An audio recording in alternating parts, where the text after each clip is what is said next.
வணக்கம். மாநிலத்தில் 69.46% வாக்குகள் பதிவாகி உள்ளது.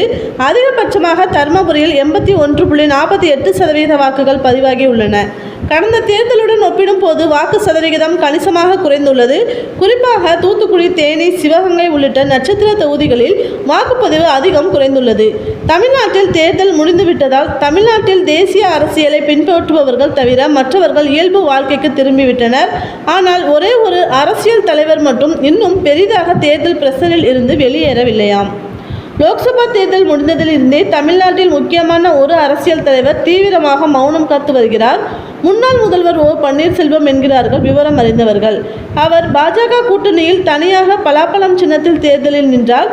இந்த தேர்தலில் அவர் இரட்டை இலையில் நிற்க முயன்றார். ஆனால் முடியவில்லை. அதன் பின் பாஜக தாமரையில் நிற்க அவரை வற்புறுத்தியுள்ளது.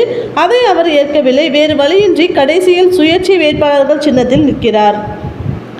இப்படி இருக்க அவருக்கு போட்டியாக மேலும் ஓ. பன்னீர்செல்வம் நின்றனர். மொத்தமாக அங்கே 5 ஓ. பன்னீர்செல்வம் நின்றனர். இந்த நிலையில்தான் தன்னுடைய அரசியல் எதிர்காலம் பற்றி நெருக்கமான சிலரிடம் அவர் புலம்பி இருக்கிறாராம். அதிமுகவில் இனி இணைவது கஷ்டம். சொந்தமாக நின்று பலத்தை காட்ட நினைத்தேன். ஆனால் அதிலும் சின்னம் பிரச்சனை, பெயர் குழப்பம் என்று அரசியல் செய்துவிட்டனர்.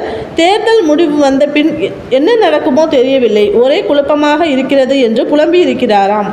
எங்கே தன்னுடைய அரசியல் வாழ்க்கைக்கு எட்டுக்காடு போடப்பட்டு விடுமோ என்ற அச்சத்தில் அவர் இப்படியெல்லாம் பேசுகிறாராம்.